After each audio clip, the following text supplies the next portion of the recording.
आप लोग एक चित्र देख रहे हैं।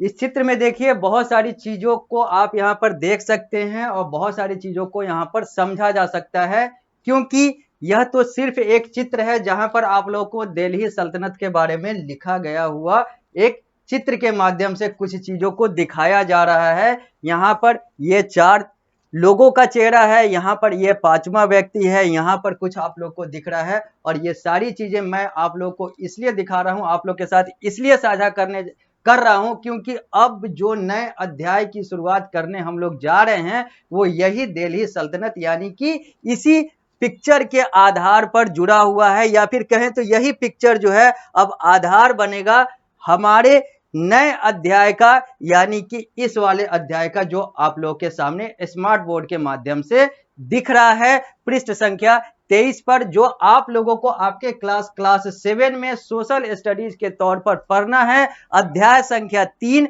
और 3 में आप लोगों को देखना है द सुल्तान्स ऑफ दिल्ली, यानी कि दिल्ली के अलग अलग सुल्तानों की बात होगी। यहां पर दिल्ली के सुल्तानों की बात होगी, यानी कि इस अध्याय में हम लोग इन सारे चीजों को देखेंगे और मैं आप लोगों का स्वागत करता हूं इस अध्याय के प्रथम कक्षा में। और सबसे पहले बात करूंगा कि इस अध्याय में आप लोगों को पढ़ना क्या क्या है, क्योंकि लेखक और प्रकाशक के द्वारा सबसे पहले एक बॉक्स दिया गया हुआ है की हाइलाइट्स के नाम से, और यहां पर 5 बिंदु को यहां पर लिखा गया हुआ है, 5 पॉइंट को लिखा गया हुआ है और इस 5 पॉइंट्स के माध्यम से लेखक और प्रकाशक के द्वारा, पब्लिशर और राइटर के द्वारा यह बताया गया हुआ है कि आप आगे चल के यानी कि इस पूरे अध्याय में आपको अंत तक पढ़ना क्या है। तो सबसे पहले जो आप लोग देख रहे हैं जो लिखा हुआ है यहां पर, वो है the beginning of the Turkish and the Afghan rule.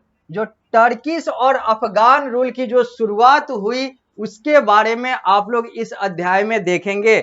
आप लोग यह भी देखेंगे कि the Mamluks, Khiljis, Tughlaq and Sayyid and Lodi, Lodi, Sayyid, Tughlaq, Khilji, इन सारे के बारे में भी और भी अलग अलग पक्षों के बारे में और भी अलग अलग चीजों के बारे में आप लोगों को इस अध्याय में जानकारी दी जाएगी।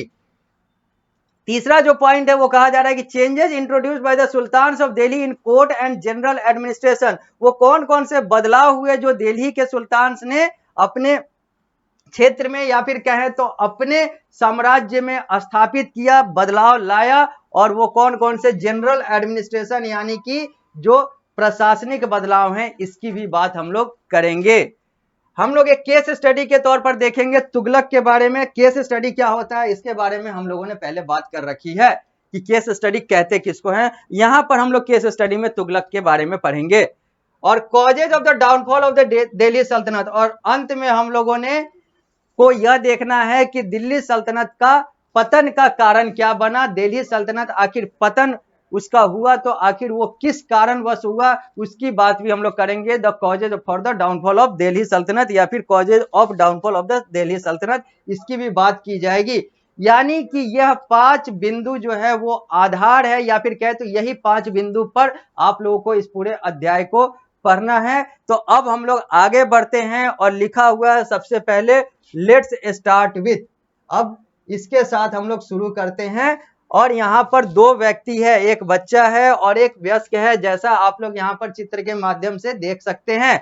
बच्चा पूछ रहा है अपने इस व्यक्ति से, और यहाँ पर चूंकि लिखा हुआ है डैड, तो इसका मतलब है कि यह जो व्यक्ति है वो इसका पिता है और यह जो है ये इसका संतान है, पुत्र या पुत्री जो भी है कोई भी है, यह जो है इसका संतान है और यह इसका पिता है। तो ये बच्चा कह रहा है कि dad why are there so many historical monuments in Delhi. बच्चा कह रहा है कि दिल्ली में इतने सारे ऐतिहासिक जो मॉन्यूमेंट्स है, स्मारक जो हैं दिल्ली में, ऐसा क्यों, दिल्ली में इतने सारे ऐतिहासिक स्मारक क्यों हैं, यह बच्चा उत्सुकता के साथ अपने पिता से पूछ रहा है। तो पिता का जवाब आता है India has been ruled by kings belonging to different dynasties. Bharat में बहुत सारे राजवंशों के राजाओं के द्वारा भारत पर राज किया गया, भारत को अपने अधीन रखा गया। These rulers built many monuments across India including Delhi as well। और ये रूलर, ये जो शासक थे, इन्होंने भारत में अलग अलग जगहों पर जहां जहां इनका नियंत्रण था, जहां जहां इनका शासन था, वहां पर यहाँ इन लोगों ने बहुत सारे स्मारक को बनाए, जिसमें दिल्ली भी एक क्षेत्र था। दिल्ली में भी ये सारी स्मारकें बनी, जिसके कारण से तुम अभी यह सारी चीजें देख सकते हो, जिसके कारण से तुम यह सवाल पूछे। यानी कि बच्चा जो पूछता है कि दिल्ली में ऐसे ऐतिहासिक स्मारक क्यों, तो पिता कहते हैं कि हाँ, ऐसे स्मारक दिल्ली में इसलिए है क्योंकि भारत, पूरा भारत जो है वो अलग अलग शासकों के द्वारा शासित हुआ है, नियंत्रित हुआ है, और जो शासक आया है वो अपने स्तर से स्मारक मॉन्यूमेंट्स बनवाया है, और दिल्ली भी कोई अछूता रहा नहीं, दिल्ली में भी शासन हुआ है। तो दिल्ली में भी अलग अलग जो स्मारक हैं वो अलग अलग शासकों के द्वारा, ऐतिहासिक शासकों के द्वारा, इतिहास में जो शासन करके गए उनके द्वारा बनाया गया है।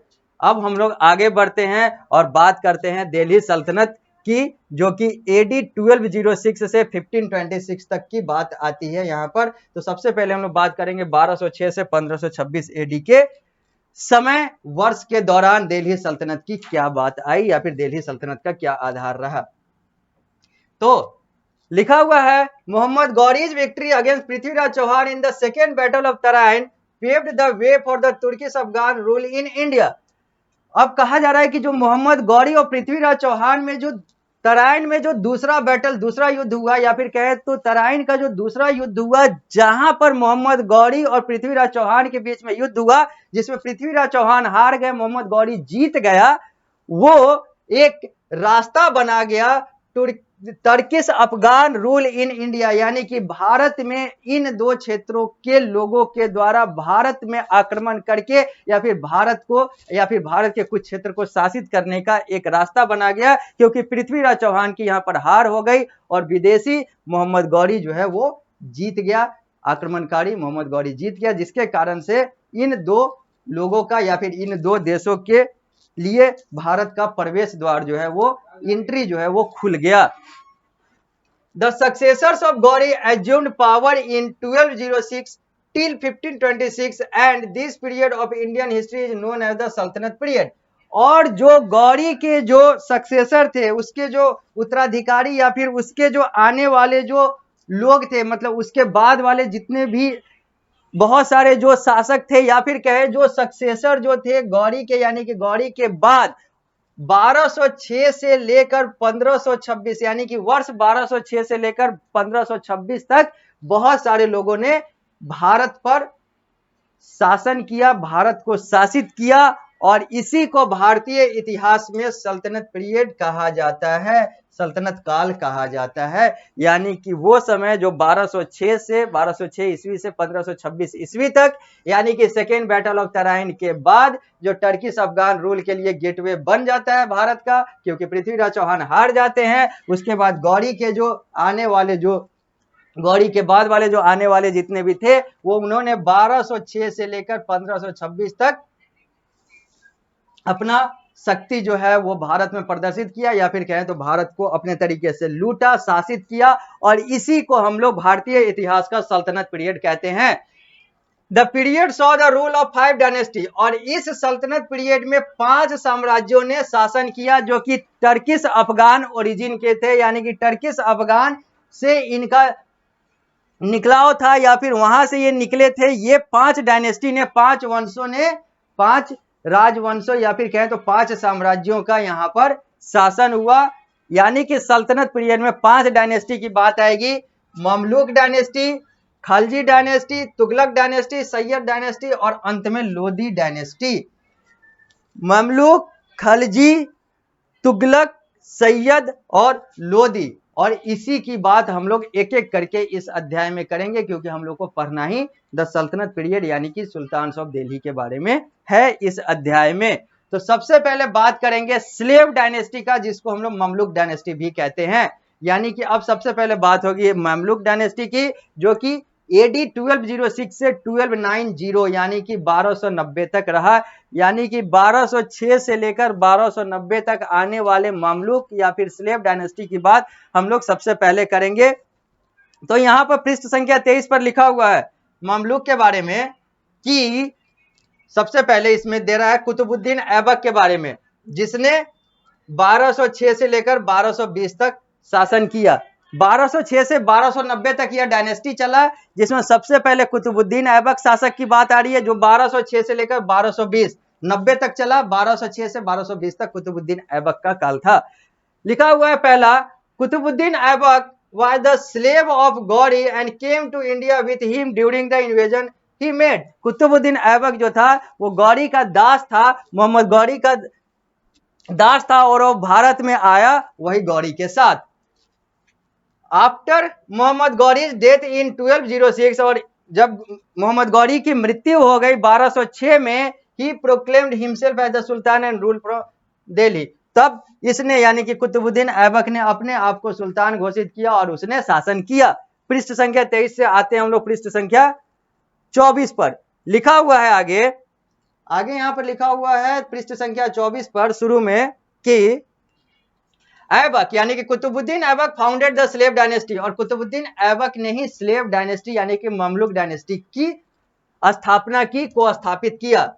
हिज सक्सेसर वेयर कॉल्ड ममलुक, और उसके सक्सेसर को, उसके बाद जितने भी आए वो सारे ममलुक कहलाए, जिसका मतलब होता है सन ऑफ स्लेव या फिर स्लेव। ममलुक का मतलब जो होता है वो दास ही होता है, या दास का बेटा, दास का पुत्र होता है, उसको ममलुक कहते हैं। क्योंकि स्लेव डायनेस्टी था तो ममलुक उसी का पर्यायवाची शब्द, उसी का सिनोनिम्स वर्ड था, तो इसीलिए इसका यहाँ पर ममलुक भी यूज हुआ।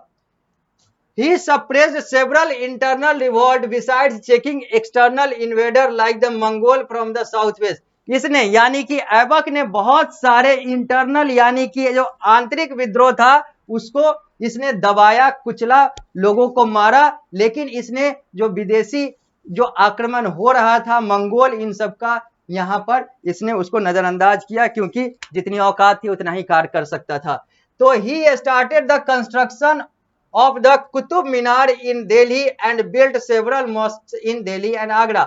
और इसी ने अपने शासन काल में दिल्ली में कुतुब मीनार जो आज हम लोग को दिखता है, वो कुतुब मीनार कुतुबुद्दीन ऐबक ने अपने नाम पर बनवाया, और बहुत सारे मस्जिदों को इसने दिल्ली और दिल्ली के बगल में आगरा यानी कि आज भारत देश के उत्तर प्रदेश राज्य का एक क्षेत्र है, उस आगरा में बहुत सारे मस्जिदों को बनवाया।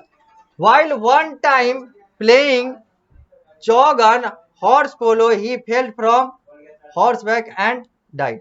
और कुतुबुद्दीन ऐबक जब घोड़े पर बैठकर चौगन यानी कि पोलो खेल रहा था, तब वो अचानक घोड़े से गिर जाता है और उसकी मृत्यु हो जाती है, यानी कि कुतुबुद्दीन ऐबक गया।